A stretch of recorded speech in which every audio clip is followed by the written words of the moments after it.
So what's up wrestle fans, welcome to WrestleX bulletin. तो guys, welcome है आपका wrestling updates के एक और नए वीडियो में। और रोज की तरह बिना टाइम वेस्ट किए बढ़ते हैं अपनी पहली अपडेट की तरफ।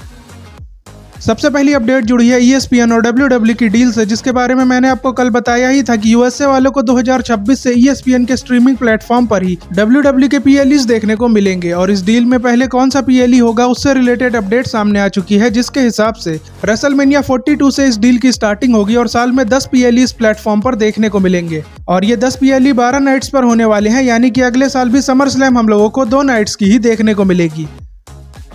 अगली अपडेट जुड़ी है कैरियन क्रॉस से, जिनके बारे में फाइटफुल सिलेक्ट ने ये रिपोर्ट शेयर की थी कि कैरियन क्रॉस को WWE ने नया कॉन्ट्रैक्ट ऑफर नहीं किया है, जिसकी वजह से कैरियन क्रॉस WWE से इस वीकेंड चले जाएंगे। बट अब डेव मेल्ट्जर ने एक रिपोर्ट शेयर की है, जिसके अकॉर्डिंग कैरियन क्रॉस के कॉन्ट्रैक्ट को लेकर सोशल मीडिया पर जो कुछ भी हो रहा है वो सब स्टोरी लाइन का पार्ट है। ऐसा इसलिए क्योंकि पहले तो कैरियन क्रॉस को समर स्लैम जैसे बड़े इवेंट में मैच दिया गया, और अब पॉल हेमन ने कल अपने इंटरव्यू में कैरियन क्रॉस की काफी ज्यादा तारीफ कर दी, जिसमें पॉल हेमन ने कहा कि कैरियन क्रॉस को फैंस की तरफ से जो रिएक्शन मिल रहा है वो स्टोन कोल्ड स्टीव ऑस्टिन को अर्ली एज में मिलता था। और पॉल हेमन के इसी स्टेटमेंट की वजह से डेव मेल्ट्जर का मानना यह है कि WWE ने कैरियन क्रॉस को नया कॉन्ट्रैक्ट ऑफर कर दिया है। तभी पॉल हेमन कैरियन क्रॉस के बारे में इतना सब बोल रहे हैं, नहीं तो पॉल हेमन कैरियन क्रॉस की सिचुएशन को इग्नोर भी कर सकते थे, जैसे ट्रिपल एच ने किया था। और मेरे हिसाब से अगर अगले रॉ के शो पर कैरियन क्रॉस दिख जाते हैं तो फिर ये क्लियर हो जाएगा कि कैरियन क्रॉस के कॉन्ट्रैक्ट को लेकर भी WWE हम लोगों के साथ गेम खेल रही थी। बाकी सिर्फ पॉल हेमन के स्टेटमेंट की वजह से ये कहना कि कैरियन क्रॉस को नया कॉन्ट्रैक्ट मिल चुका है, ये सही नहीं होगा।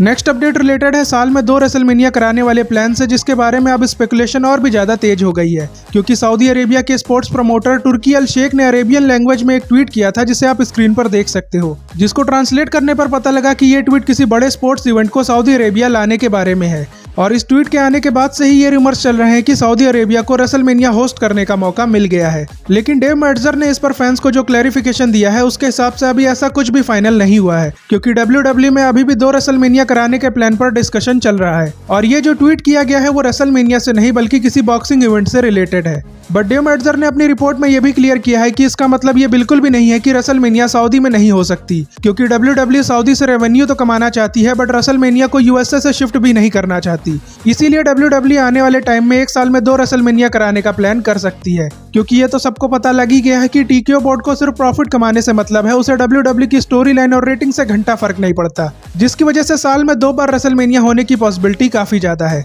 बाकी इस पर आप कमेंट करके जरूर बताना कि आप साल में 2 बार रेसलमेनिया देखना चाहोगे या फिर नहीं। अगली अपडेट जुड़ी है ऑस्टिन थ्योरी से, जिनके बारे में कल अचानक से ये न्यूज आई थी कि WWE ने उन्हें एक्टिव रोस्टर से रिमूव कर दिया, जिसके बाद सोशल मीडिया पर हल्ला मच गया था कि WWE ने ऑस्टिन थ्योरी को चुपके से रिलीज कर दिया है। बट अब उनकी सिचुएशन को लेकर क्लैरिफिकेशन फाइटफुल सिलेक्ट ने शेयर की है, जिसके अकॉर्डिंग ऑस्टिन थ्योरी को एक्टिव रोस्टर से तो रिमूव कर दिया गया है, बट अभी भी वो WWE का पार्ट है, क्योंकि उन्हें एक्टिव रोस्टर से शिफ्ट करके इंजर्ड सुपरस्टार की लिस्ट में डाल दिया गया है, जिसमें इल्जा ड्रैगन और जोए स्टार का भी नाम है। यानी कि ऑस्टिन थ्योरी अभी WWE से रिलीज नहीं हुए हैं, उन्हें बस स्टोरी लाइन के चलते या फिर हो सकता है कि कंकशन की प्रॉब्लम की वजह से WWE ने टाइम ऑफ दिया है, क्योंकि अभी तक ऑस्टिन थ्योरी की इंजरी को लेकर कोई भी डिटेल WWE ने ऑफिशियली शेयर नहीं की है, जिसकी वजह से ऑस्टिन थ्योरी की इंजरी के बारे में बता पाना काफी ज्यादा मुश्किल है। नेक्स्ट अपडेट जुड़ी है AEW से, जहां पर एकदम अतरंगी तरीके से डार्बी एलन ने जॉन मॉक्सली को मैच के लिए चैलेंज किया, जिसके क्लिप सोशल मीडिया पर काफी ज्यादा वायरल हो रहे हैं। जिसमें AEW डायनामाइट के शो में डार्बी एलन ने पहले तो जॉन मॉक्सली के टीम मेंबर व्हीलर यूटा को क्राउड के बीच से आकर किडनैप किया था, और फिर बाद में पता लगता है कि पार्किंग लॉट में जॉन मॉक्सली और मरीना को एक बॉडी बैग मिला है, जिसमें कोई बंदा तड़प रहा है, जिसे जब खोला गया तो उसमें व्हीलर यूटा निकलते हैं, जिनके सर पर फॉरबिडन डोर का नोट चिपका हुआ था। जिसके बाद डार्बी एलन ने भी वहां कार से गुजरते हुए जॉन मॉक्सली को मैच के लिए चैलेंज किया, जो कि काफी यूनिक और कमाल का सेगमेंट था, इसीलिए फैंस भी इस सेगमेंट को काफी ज्यादा पसंद कर रहे हैं। और AEW ने भी फैंस की तरफ से मिल रहे तगड़े रिएक्शन की वजह से 24 अगस्त को लंदन में होने वाले फॉरबिडन डोर शो के लिए मॉक्सली और डार्बी एलन का मैच ऑफिशियल कर दिया है, जिसके लिए फैंस डेफिनेटली काफी ज्यादा एक्साइटेड होंगे।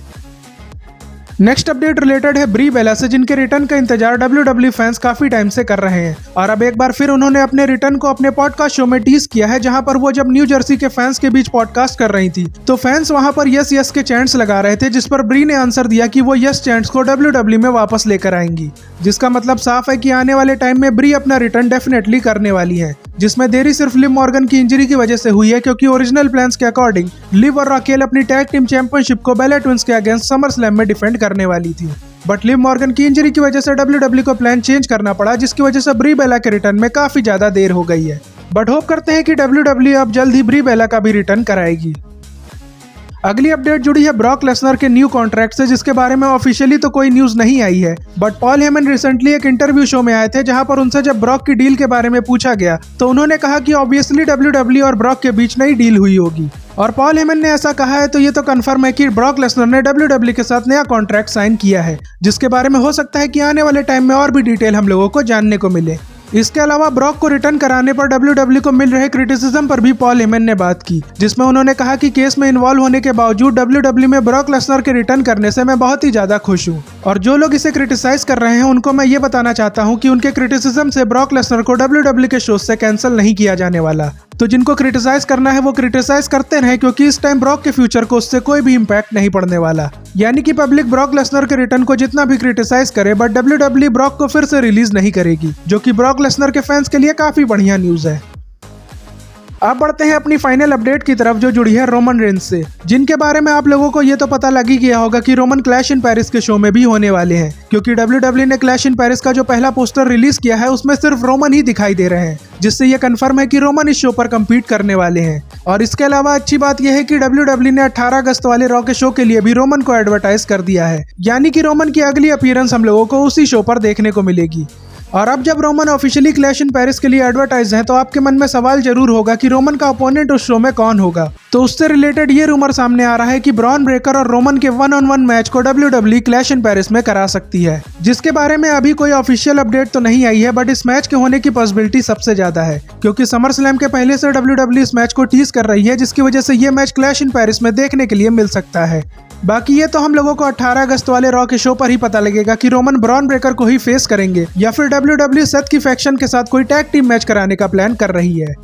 और इसी के साथ आज की रेसलिंग अपडेट्स यहीं पर एंड होती है, बट जाने से पहले आप चैनल को सब्सक्राइब कर लेना और वीडियो को लाइक शेयर करना मत भूलना। और अब आपसे मिलेंगे नेक्स्ट वीडियो में, तब तक के लिए goodbye and see you soon.